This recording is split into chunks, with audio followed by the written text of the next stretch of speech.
অন্নপূর্ণা ভান্ডারে জারি নতুন নির্দেশিকা। আগে আবেদন করলেও ফের জমা দিতে হবে ফর্ম। অনলাইনের ফরম্যাট সম্পূর্ণ পরিবর্তন হয়েছে, নতুন করে আবেদন করতে হবে আবার। কিন্তু কেন জানো? রাজ্যের বহু মানুষের কাছে অত্যন্ত গুরুত্বপূর্ণ অন্নপূর্ণা ভান্ডার প্রকল্প নিয়ে সামনে এলো বড় আপডেট। যারা গত ৩রা জুন এই প্রকল্পে অনলাইন আবেদন করেছিলেন তাদের জন্য নতুন নির্দেশিকা জারি করা হয়েছে। রাজ্য সরকারের তরফে জানানো হয়েছে সেদিন জমা দেওয়া আবেদনপত্র আর বৈধ হিসেবে গণ্য হবে না। ফলে সমস্ত আবেদনকারীকে নতুন করে আবার আবেদন জমা দিতে হবে। জানা গেছে গত ৩রা জুন অন্নপূর্ণা ভান্ডার প্রকল্পের জন্য অনলাইন আবেদন প্রক্রিয়া শুরু হয়েছিল। প্রকল্প চালু হতে বিপুল সংখ্যক মানুষ একসঙ্গে আবেদন করতে শুরু করেন। এর ফলে পোর্টালে অতিরিক্ত চাপ তৈরি হয়। পরে প্রযুক্তিগত কিছু আপডেট এবং সিস্টেমের উন্নতির জন্য ওয়েবসাইটটিকে মেইনটেন্যান্স মোডে নিয়ে যাওয়া হয়। কয়েক ঘন্টা বন্ধ থাকার পর ফের পোর্টাল চালু করা হয়েছে এবং নতুনভাবে আবেদন গ্রহণ শুরু হয়েছে। এই পরিস্থিতিতে রাজ্য প্রশাসন স্পষ্ট জানিয়েছে ৩রা জুন যারা আবেদন করেছিলেন তাদের নতুন ফরম্যাট অনুযায়ী আবার আবেদন করতে হবে। নতুন করে আবেদন না করলে তাদের নামে প্রকল্পের তালিকার অন্তর্ভুক্ত নাও থাকতে পারে। তারা যারা ইতিমধ্যে আবেদন করেছেন বলে নিশ্চিত ছিলেন তাদের দ্রুত নতুন আবেদন জমা দেওয়ার পরামর্শ দেওয়া হয়েছে। অনেক আবেদনকারী অনলাইনে আবেদন করতে গিয়ে বিভিন্ন সমস্যার মুখোমুখি হচ্ছেন।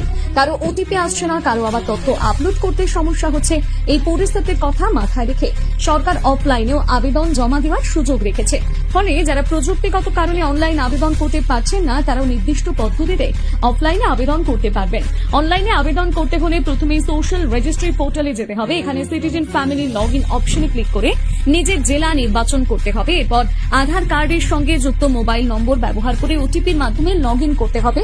লগ ইন সম্পূর্ণ হওয়ার পর আবেদনকারীকে ধাপে ধাপে নিজের সমস্ত তথ্য পূরণ করতে হবে।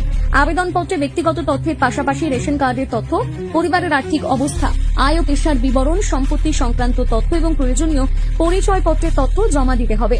প্রতিটি ধাপ পূরণ করার পর সেভ ড্রাফট অপশনে ক্লিক করে পরবর্তী ধাপে যেতে হবে। সব তথ্য সঠিকভাবে পূরণ করা হলে শেষ ধাপে আবেদনপত্র জমা দেওয়া যাবে। তবে এই প্রকল্পের সুবিধা পেতে গেলে কিছু নির্দিষ্ট যোগ্যতা পূরণ করা বাধ্যতামূলক। আবেদনকারীকে অবশ্যই পশ্চিমবঙ্গের স্থায়ী বাসিন্দা হতে হবে। বয়স হতে হবে 25 বছর থেকে 60 বছরের মধ্যে। সরকারি চাকরিজীবী এবং পেনশনভোগীরা এই প্রকল্পের সুবিধা পাবেন না বলে জানানো হয়েছে। আবেদনের সময় কয়েকটি গুরুত্বপূর্ণ নথি বাধ্যতামূলকভাবে জমা দিতে হবে।